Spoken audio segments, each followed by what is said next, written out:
So hello everyone, आज हम लोग use of has and have के बारे में बात करेंगे। अगर आप भी इंग्लिश सीखना चाहते हैं या इंग्लिश बोलना चाहते हैं तो हैज़ एंड हैव के बारे में अच्छे से पता होना आपके लिए नेसेसरी है। तो आज हम लोग जैसे कि जानेंगे हैज़ और हैव के बारे में। तो हैज़ और हैव दोनों का मतलब होता है पास है, दैट मीन्स पास है। पास है के अर्थ को बनाने के लिए हम हैज़ और हैव का प्रयोग करते हैं, और हैज़ और हैव को प्रयोग करते समय हमें अक्सर दुविधा होती है या डाउट्स होते हैं कि किस सब्जेक्ट के साथ हैव और हैज़ का प्रयोग किया जाए। आखिर क्या क्या ऐसा सब्जेक्ट है जिसके साथ हम हैज़ और हैव का प्रयोग करें। सो आज हम meaning with rules and example के साथ में हैज़ और हैव का फंक्शंस को जानेंगे। चलिए वीडियो को स्टार्ट करते हैं अच्छे से। फर्स्ट हम मीनिंग को देख लेते हैं। फर्स्ट ऑफ ऑल मीनिंग देखते हैं। Has and have are forms of the verb to have it is a primary auxiliary verb। कहने का तात्पर्य है कि has and have का प्रयोग प्राइमरी auxiliary verb के रूप में, that means सहायक क्रिया के रूप में किया जाता है। सिंपल प्रेजेंट टेंस में has and have, simple present tense में हैज़ एंड हैव का प्रयोग हम किस में करते हैं? प्राइमरी एक्सिलियरी वर्ब के रूप में किया जाता है। जब किसी व्यक्ति या वस्तु के पास कुछ होने और ना होने पर हम क्या यूज़ करते हैं? Has and have. और हम यहाँ पे अच्छे से जानते हैं डिटेल्स में। अब हम लोग रूल्स देख लेते हैं हैज़ का। हैज़ का प्रयोग सिंगुलर नाउन्स या सिंगुलर प्रोनाउंस के साथ में किया जाता है। Singular nouns and singular pronouns को हम आगे और अच्छे से जानेंगे। पहले हम हैज़ के बारे में देख लेते हैं कि हैज़ हम कहाँ कहाँ से उसका प्रयोग कर सकते हैं। जैसा कि फर्स्ट आप देख सकते हो, सी हैज़, दैट मीन्स उसके पास। सेकेंड, ही हैज़, इसके पास। थ्री, इट हैज़, इसके पास।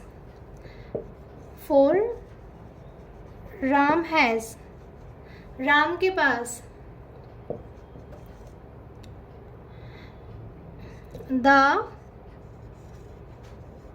गर्ल हैज़, लड़की के पास। द बॉय हैज़, लड़के के पास। यहाँ पर आप देख सकते हो हैज़ का प्रयोग हम कहाँ कहाँ पे कर सकते हैं। यहाँ तक क्लियर हो गया हैज़ के बारे में। अब हम सेकेंड रूल देख लेते हैं हैव का। चलिए, तो इसके बाद आता है हमारा हैव का रूल्स देख लेते हैं। हैव का प्रयोग प्लूरल्स नाउन्स तथा प्लूरल प्रोनाउंस के साथ में ही किया जाता है। इसमें भी बहुत सारे एग्जाम्पल्स है। और हैव का प्रयोग हम किसके साथ कर सकते हैं, यहाँ पे आप एग्जाम्पल के साथ समझ जाइएगा। फर्स्ट हम जैसे कि ले लेंगे आई हैव, मेरे पास। हैव का प्रयोग कहाँ पे आया? आई हैव मीन्स मेरे पास। सेकंड हम जैसे ले लेंगे यू हैव, तुम्हारे पास। थर्ड हम देख लेते हैं वी हैव, हमारे पास। दे हैव, उनके पास।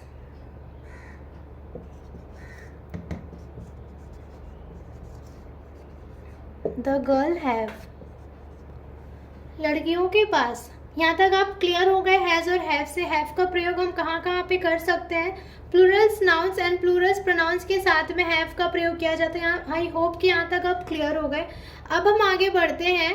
आपको मैंने जैसे कि बताया था कि सिंगुलर प्लूरल्स का प्रयोग का क्या होता है और किसके साथ हैव और हैव लगता है। यहाँ पे अब हम अच्छे से जानते हैं इसके बाद। सो एवरीवन, यहाँ पे मैंने चार्ट फॉर्म में सिंगुलर एंड प्लूरल को लिया है। जैसा कि हम लोग जानते हैं सिंगुलर को बोलते हैं एक वचन, प्लूरल को बोलते हैं बहुवचन। जैसा कि आप लोग ये जानते ही हो। तो यहाँ पे हम समझते हैं फर्स्ट। यहाँ पे देखो मैंने लिखा है फर्स्ट पर्सन। अगर कोई व्यक्ति फर्स्ट पर्सन मीन्स स्वयं खुद के बारे में बोल रहे हैं तो वहाँ पे क्या होगा? आई हैव का प्रयोग होगा। अगर वो बहुवचन पे चला जाए तो वहाँ पे वी हैव लग जाएगा। ठीक है। तो सेकंड हम आते हैं सेकंड। अगर सेकंड पर्सन किसी दूसरे व्यक्ति के बारे में, दूसरे व्यक्ति उसके ऑपोजिट में जो व्यक्ति है उसके बारे में कहा जा रहा है तो उसके साथ क्या लग जाएगा? You have. सिंगुलर में लग जाएगा यू हैव एंड प्लूरल में लग जाएगा यू हैव। यहाँ पे both are same. Okay, clear है। थर्ड है यहाँ पे थर्ड पर्सन, किसी अन्य व्यक्ति के बारे में अगर कोई क्रिया या वाक्य कहा जा रहा है तो उसके साथ हम सिंगुलर प्लूरल, सिंगुलर में क्या लगाएंगे, he has, she has, it has. यहाँ पे 3 हैज़ का प्रयोग क्या किया जाएगा, कब, जब किसी थर्ड पर्सन के बारे में बात किया जा रहा है तो सिंगुलर में क्या लग जाएगा, she has, it has and he has लग जाएगा। यहाँ तक क्लियर है। अब हम जानते हैं प्लूरल में क्या लग जाएगा थर्ड पर्सन के लिए, दे हैव। यहाँ तक आप क्लियर हो गए अच्छे से। अब हम नेक्स्ट बढ़ते हैं। तो जैसा कि हमने पॉजिटिव वे में जाना हैज़ और हैव के बीच में क्या डिफरेंसेस है, क्या रूल्स है, अब हम यहाँ पे जानते हैं कि हैव के नेगेटिव वे में क्या लिखा जाए। अगर आप किसी हैव के नेगेटिव वाक्यों को बनाते समय किसका प्रयोग करेंगे, याद रखना यहाँ पे नेगेटिव वे में अगर आप किसी को बोलते हो या किसी वाक्य को आप बनाते हो तो उस समय आपको किसका प्रयोग करना चाहिए, डू नॉट हैव। वहाँ पे आप डू नॉट हैव का प्रयोग किया जाता है। ये भी मेन फैक्टर है, मेन पॉइंट है, इसे भी आप अच्छे से समझ लीजिएगा। चलिए अब नेक्स्ट देखते हैं हैज़ के बारे में, जो नेगेटिव वे में क्या कहा जाता है वाक्यों में। चलिए जानते हैं हम लोग हैज़ के नेगेटिव वाक्यों को कैसे बनाया जाता है। अगर हम हैज़ के नेगेटिव वाक्यों को बनाते हैं या बनाते समय हम किसका प्रयोग करते हैं, डज नॉट हैव। अगर आप नेगेटिव वे में बनाते हो हैज़ के लिए तो हम किसका प्रयोग करते हैं, डज नॉट हैव। यहाँ तक क्लियर हो गए। अब यहाँ पे हम कुछ एग्जाम्पल्स देखते हैं। अब हम एक एग्जाम्पल देखते हैं कुछ।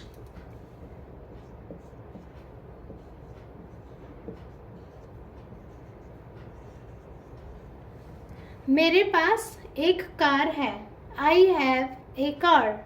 ये एग्जाम्पल हुआ, यहाँ पे क्या लगा, हैव लगा, यहाँ पे हैव का प्रयोग किया गया। अब इसके बाद सेकेंड एग्जाम्पल देख लेते हैं।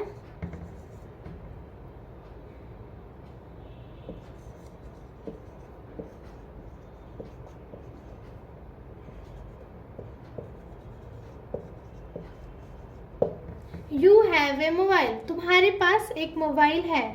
यहाँ पे हम अगर अगेंस्ट किसी पर्सन या दूसरे व्यक्ति को कह रहे हैं तो यहाँ पे हैव का प्रयोग किया गया। तुम्हारे पास एक मोबाइल है, यहाँ पे आप क्लियर हो गए हैव के बारे में। अब हम हैज़ का कुछ एग्जाम्पल देख लेते हैं दो। Rohan has a bike. Rohan के पास एक बाइक है। यहाँ पे दूसरे पर्सन के बारे में कहा जा रहा है, अन्य व्यक्ति के बारे में, तो यहाँ पे क्या लगा, रोहन के साथ में हैज़ लगा। एक लास्ट एग्जाम्पल देख लेते हैं। He has a pet dog. सो यहाँ पे भी आपने देख लिया हैज़ का प्रयोग किया गया। क्यों, क्योंकि थर्ड पर्सन के बारे में बोला जा रहा है। You got it. यहाँ पे अगर आपको मेरा वीडियो पसंद आए तो मेरे चैनल को जरूर सब्सक्राइब करें, बेल आइकन को हिट करें एंड लाइक एंड शेयर करें। Thanks for watching.